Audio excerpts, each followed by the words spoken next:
What's up, YouTube? Father Noob here today to read through the Grim Dawn patch notes for version 1.2.1.3, which is a lot of dots. But this is something new we're going to try out, reading through the patch notes for Grim Dawn. As I kind of said before, still learning the game, so a lot of this is probably going to mean very little to me, and I'm not going to have a great understanding of what's going on, but I figured it'd be fun to just read through, kind of get an idea, see if there's anything that may directly affect our build or just some changes to the games, because as I've been playing through, I've just noticed that there's been some pretty good updates since I've kind of taken a break and started playing again, through graphical updates and just changes to the overall, areas and stuff like that. So we're going to pop in, we're going to take a look, we're going to read through it. It's not going to be a super long video because I'm not going to go line by line because, like I said, I don't know a lot about the different items and legendary sets and all that fun stuff. So we'll just kind of just take a glance together. We'll see if there's any cool stuff and we'll kind of go from there. All right, so jumping over to the page. First things first, we got Zanti. Yeah, we'll go with that. But great employee and designer. I'm sure he's very big in the community. So hello, Zanti. Sorry if I got your name wrong. But cool, so let's just hop right into it. So we're going to be talking about the Shattered Realm, Crucible, some tech, art, modding, game, and itemization. With itemization, we got components, faction equipment, relics, monster infrequents, epic items. So components, maybe we can talk about a little bit just because I've been playing around with them somewhat. And then we'll definitely take a look at any changes to Arcanist and Inquisitor for sure, because obviously that's what we're playing. So hopefully that'll impact us a little bit. So version 1.2.1.3, Shattered Realm. Shattered Realm has been squished by cosmic forces and is now contained within less shards. The way the numbers were compressed effectively means that every other shard is now a waypoint instead of the previous every 5 shards. These changes have no effect on players that have already reached their target level by farming loot. Example, if you previously did shards 75 and 76, you would now do shards 30 to 31. And the challenge will be exactly the same, but it will tremendously reduce the grind for new players or those still progressing through the Shattered Realm. Okay, so I've never played through the Shattered Realm before. I went and clicked into the DLC and I kind of like saw the entrance to the Shattered Realm. But I've never played any of the DLCs, but I'm pretty sure the Shattered Realm is just kind of like the end game where you can go through floors and clear it, kind of like what is it? It's in like Devil May Cry, where you just like clear towers or I guess like dungeons or whatever. But yeah, so that's interesting. So they're just basically just cutting the grind down. So it sounds like when you hit the checkpoints every 5, but now it's gonna be every 1. So kind of, and the difficulty looks like it scales down too now. So it's gonna be previous maybe, or no, maybe not. I don't know. I guess we'll find out once we jump into there. But it kind of seems like it's going to scale the difficulty to now be like less with the reduction. But we'll see.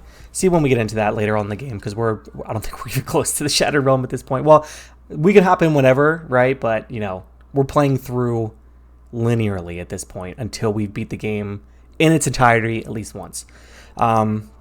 Next up, fix an issue where a shard could be generated with souls already present on the ground as a result of restarting the Shattered Realm. Don't know what that means, so next one. Tornado traps no longer reduce physical resistance. That's kind of nice.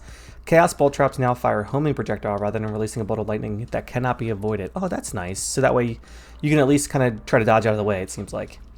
Cool. All right, Crucible.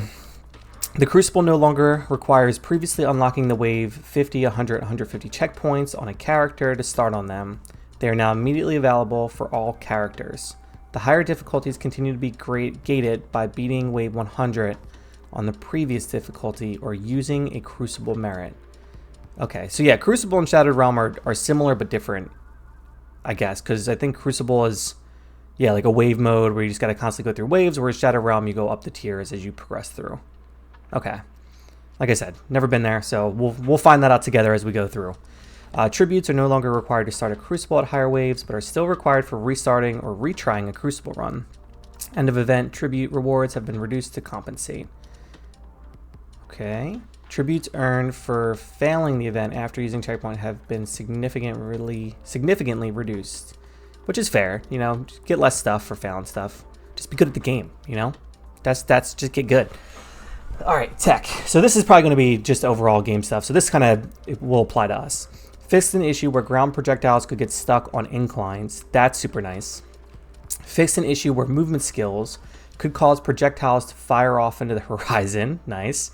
Fix an issue where movement skills could rarely become permanently stuck running in place on terrain geometry. Okay. So that's, I'm sure, like probably like your shield dash skills or any kind of dashing skills.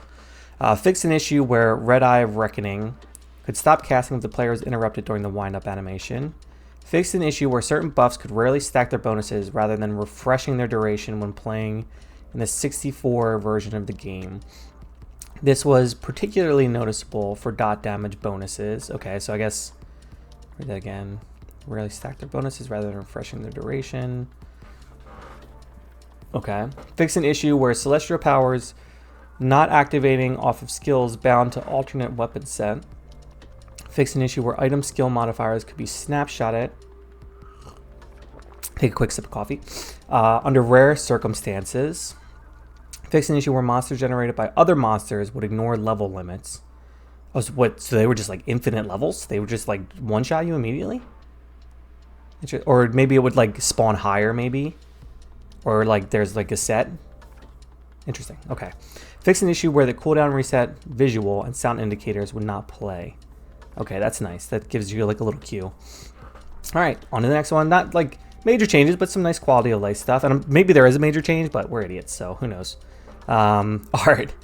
Drangles have received a visual update to bring them up to our modern standards. Okay, so there was a visual update at one point. Last video we were just talking about, I think it was part 11, where we were kind of just looking at all the little tiny details when we were going through the crypts and stuff, and it was like, I was saying the game looks amazing for how old it is, so they did do it at some point, obviously, and now they're bringing other stuff up with it.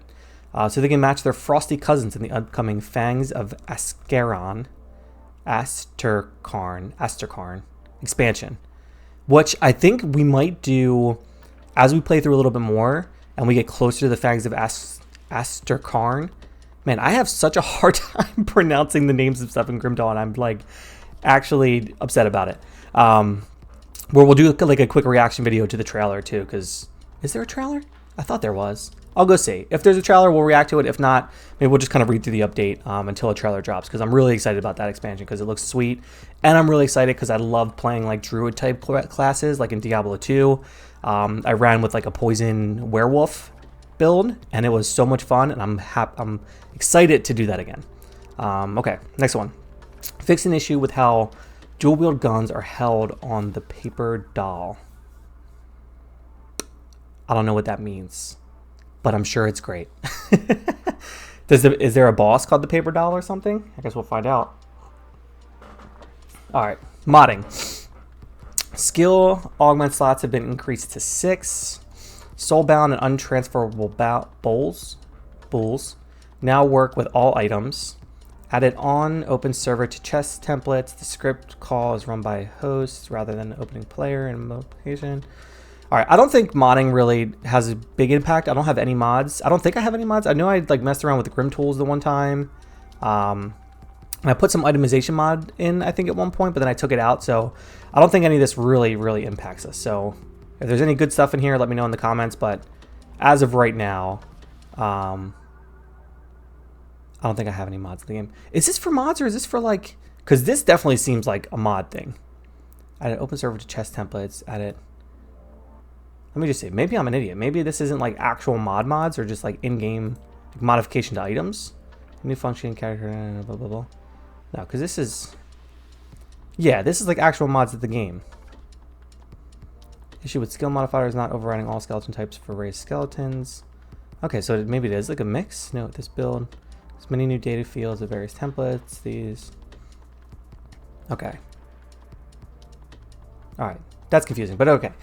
Into the actual game stuff. Monster run speed and minimum run speed. The minimum their speed can be reduced by debuffs has been reduced on elite and ultimate difficulty. Okay, so that's the two difficulties past the normal and veteran. So once we beat the game, we'll move into elite. Once we beat elite, we move into ultimate, and that's where we do all the fun and game type of stuff. So yeah, we'll have to see. We'll have to see if we take this laser beam build all the way through all 3. Or if we'll kind of just beat the game with the laser beam build on normal difficulty and then kind of run through, you know, the different difficulties on something that is a little bit better, but we'll see when we get to the end of the game. Monster speed was always reduced on normal and veteran. Slower enemies such as bone and swamp golems have had their base movement speed increased to compensate. Oh, so monsters are just slower on the normal and veteran difficulties. Interesting. I didn't know that. Reduced hero and boss slow resistance on all difficulties. Treasure troves are now guaranteed to drop 1 crafting material with a chance of dropping a second. We haven't hit any treasure troves yet, so I'm excited to see that. The creative entertainment encounter now fully resets if you fail to defeat it. Ooh, I think that's a buff to the crate of entertainment, right? Because, and I've never experienced that before, but I've heard the rumors that the creative entertainment is like the end of end game bosses and will just like absolutely body you if you're not ready.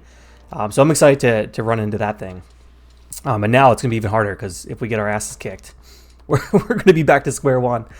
Remove various sources of fumble and projectile fumble in particular from monster skills that are difficult or impossible to avoid. Poison auroras, wave skills. Okay. And I guess what's fumble? Is that like it just doesn't hit? Kind of like accuracy, maybe? I don't know. Fix an issue where some ultimate only boss rewards could still drop on elite difficulty. This occurred because of an increased level cap on normal elite with version 1.2.0. Okay, that's nice. Yeah, you don't want to get like super juicy items while you're... I mean, it's kind of bad for the player, but also still good at the same time because it like makes sure everything only drops in ultimate, but you know. All right, itemization. Increase percent armor piercing on all pierce damage weapons to 100% and removed percent armor piercing from all other weapons. Damage adjusted accordingly. This was an outdated design that primarily disproportionately impacted swords and made some non-sword pierce weapons less effective by comparison. All pierce weapons are now tuned by the same metric. That's nice. Reduce the number of seals of binding required in crafting components. Okay. Components. All right. Read through some of these. Aether Steel Bolts. Increase damage and added percent damage reduction to the granted skill. Amber. Increased damage on the granted skill. Blessed Whetstone. Replace percent armor piercing modifier with 5 pierce damage. Granted skill is now spammable and penetrates targets when used with ranged weapons. Values adjusted accordingly. Okay. Bloody Waystone. Granted skill is now spammable and penetrates target when used with a ranged weapon. Values adjusted accordingly. Chip Claw. Granted skill now deals damage in an area around the initial target. Values adjusted accordingly. Okay, that's kind of nice. We'll have to read through because obviously we don't have all of these skills memorized or even know what half of them are that are attached to the different components. So when we're playing later, maybe we'll like have this up on the side and I'll kind of read through it to see kind of how that impacts us directly if we're going to use any of these. Death Chill Bolts, increased damage on the granted skill. Devil Touched Ammo. Granted skill is now procced. Values adjusted accordingly. Flint Core Bolts. Increased damage on the granted skill. So it looks like a lot of these are just increased damage on the skill or increased vitality decay damage. Ooh, this one, if we come by any, maybe we'll change up our build of vitality a little bit and have some of that. That'd be cool. All right, Mark of Dreg. Increased resistance reduction to 15 over 5 seconds. Granted skill is now a proc. Values adjusted accordingly. Okay. Granted skill redesign now grants 100% shield recovery and max pierce resist. Granted skill has been redesigned as a weapon pool skill. Prismatic Diamond, reduced cooldown on the granted skill. Yep. Radiant Gem, added percent Aether and Chaos resist to the granted skill. Reinforced Shell. Granted skill redesign. Okay. Now grants 100% shield recovery for short duration. Seal of Blight, increased poison. Seal of Corruption, increased duration to 6 seconds. Serrated Shell, increased damage on granted skill. Severed Claw, granted skill now deals damage in area around the initial target. Values adjusted accordingly. Silver Core Bolts, increased pierce damage to 10 and percent all damage to 45%. Remove percent armor piercing modifier. Granted skill has been redesigned as a toggle buff. Okay. Venom Tipped Ammo, increased damage on granted skill. Venom Void Touched Ammo, increased damage. Okay, so it looks like a lot of these, all of these just about have a skill associated with them. That basically they just kind of did some reworks on those, or increased or decreased, or like the different damage modifiers and stuff like that. So that's good. That's cool. Just some light changes. Faction equipment. So yeah, this stuff like the faction equipment, the relics, some of like the items, like I obviously have no idea on really. So, you know, I'm sure some of these are good. We'll kind of just scan through, see if we see any that might impact us directly that we can keep an eye on as we're playing through the game. But yeah, I'm not going to be probably able to give any good feedback on these items or faction equipments or relics or anything like that. So let's just quickly glance. Death in the Witchblade, Vial, Supercharged, Soldier Oathkeeper, no. Vitality damage, no. Shadow Strike, Devour, increased solid reduction. Physical, yeah, none of those really impact us at all for our Laser Beam Inquisitor build. Azarok's Epoch, summon pets, which we definitely are going to do a pet build. So what is that? Summon pets are now stacks. It's a relic, but the summon limit has been reduced to 3. Okay. That's more pet stuff. Reduce crit for pets. 10% reduce all damage, total speed. All right, so a little bit of a nerf there. Drink of Vakovia, added base threat to summoned pet's attack. The pet double cleave now taunts enemies. That's pretty sweet.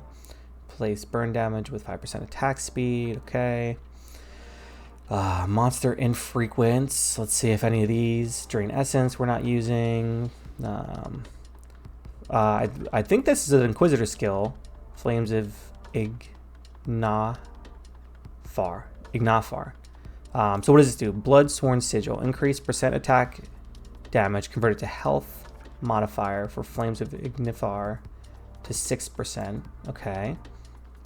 Nice little buff to that skill, because I think we have some items that have that skill right now, so we'll probably take that if we've come across this. So we'll have to look up where these drop from, or hopefully just run across them. Increased vitality damage modifier for Siphon of Souls. That doesn't help us. Lightning Devastation. Ooh, here we go. Aether Ray. Crimson Arcane Scepter. Increased lightning damage modifier for Albrecht's Aether Ray to 40 to 115. Okay, that could be good for us, because I think, yeah, we're using lightning damage right now. We were thinking about changing the build up a little bit, but we'll see as we get into the next video if we're going to do that or not. Crimson Vial Scepter, it's poison. We're using Kalidor's Tempest, so what's that? Flesh Wrapped Core, but I think we're going to get rid of it because we don't really use it too much right now. So this doesn't help us too much, but we'll just see. Reduction for Menhir's Will, Menhir's Bulk, okay. Vitality Devastation, Drain Essence, Fire Strike, no. Siphon Souls, no. Aether Modifier, Reckless Power. Lucia's Blade Arm, yeah, I don't think we have that. Damage Devastation, Blade Burst. Okay. Yeah, so it looks like we have 1 or 2 in here. Which ones are it again? The Bloodsworn Sigil, that might apply to us, and the Crimson Arcane Scepter that we'll have to keep an eye out for. Okay, epic items, Corruption Mantle, fixed missing pets bonus, okay. Pierce Resist for pets. Looks like a lot of changes to pets. Some up, some down.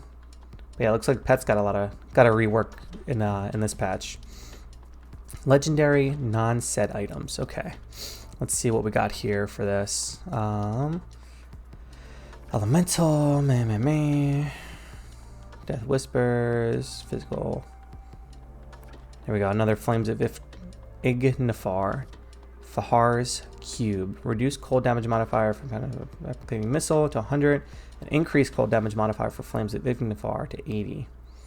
Which I don't think we really use much cold damage with it. We're going like a fiery lightning or fiery chaos build, I'm pretty sure, for that. So I don't know if that's going to do a lot for us. Pets, stun resistance, vindictive flame, fire damage modifier, gaze of the Imperium. 150. Okay. Crit damage for pets. Siphon Souls. Increase percent weapon damage modifier for Penty's replicating missile to 45%. Which I'm curious if we want to take that back again, or maybe use like the Inquisitor's base damage skill, because we were using the replicating missile for a little while at the start of our build. So we'll see. We'll see if we introduce that back in, if we're gonna get rid of the Kalidor's area damage effect thing. I forget what it is. What the actual name of it is. Okay. Mythical Codex of Violent Rifts. Increase chaos damage modifier for Flames of Ignifar to 50 to 120. Okay. But yeah, now that I'm thinking about it, I think there's more devotion nodules or nodes for chaos damage and stuff. So I think we might do a little flip over for our build. And as we, like I said, learn more about this game and get more into it and play more builds, a lot of this stuff will be more impactful. So now I'm just focusing on what I know between a little bit of pets, because I played a lot of pets builds in the past, and the current Arcane and Inquisitor build that we got going on right now. All right, let's see. Drain Essence, kind of nice. Eternal Trauma, Fire Strike Chaos Damage, Freeze Resist. Yeah, I think this section is pretty huge. So, yeah, look, more Mythical Pegar's Betrayal. Increased chaos damage modifier for Flames of Ignifar to 80, and its burn damage modifier to 220 over 3 seconds. Okay, Replicating Missile to 66. So there's a little bit of a nerf there.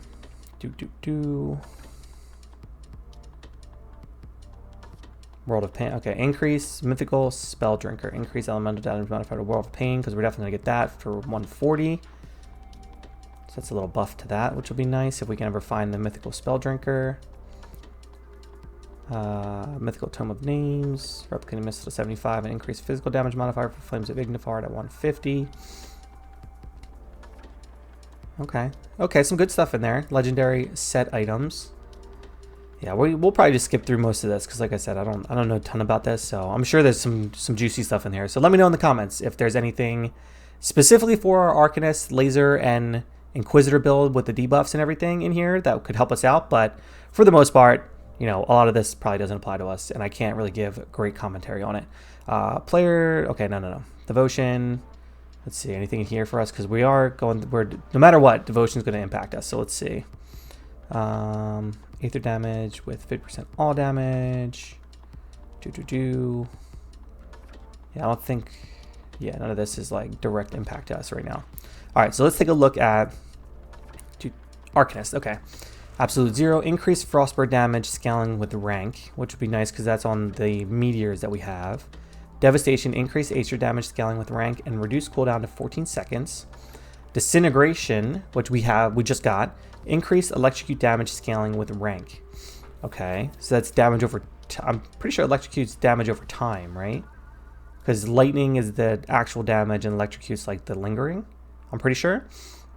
Penettes, Replicating Missile, increased elemental damage scaling with rank. Okay, Distortion, increased Aether damage scaling with rank, and increased percent fire damage scaling with rank to 114% by rank. 12,264% by max ultimate rank.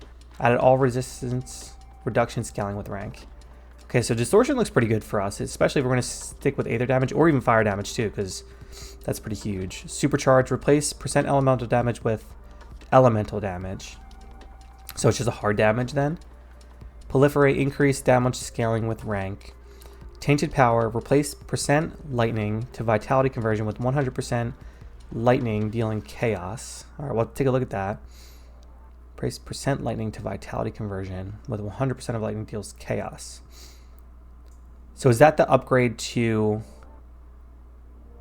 the disintegrate? Like when you have disintegration and the beam, this is the Tainted Power offshoot, right? I'll have to take a look at that. Wrath of Agrivix. FX swap has been moved to some Aether-centric modifiers for Kalidor's Tempest. Kalidor's Tempest, that's the name of it. So the other damage type FX swaps were not overwritten by the transmuter. Okay, we don't really use Kalidor's Tempest, so I don't really care, but that's cool. And then Inquisitor, let's see. Flames of Ignifar. Increased fire and burn damage scaling with rank. Increased distance by by about 30%, and turn rate by 100%. All right, that's a pretty nice buff, it seems like. Intensify, increase lightning damage with scaling rank.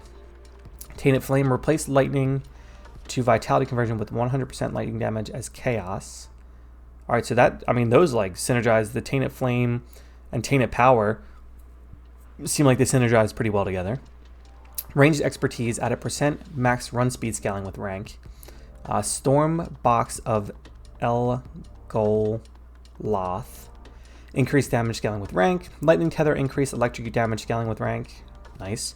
World of Pain, increased damage scaling with rank. That's going to be nice. World of Agony, increased lightning damage scaling with rank, and increased percent damage scaling with rank to 144% by rank, 12,264% by max ultimate rank, and Death Sentence, increased elemental damage scaling with rank.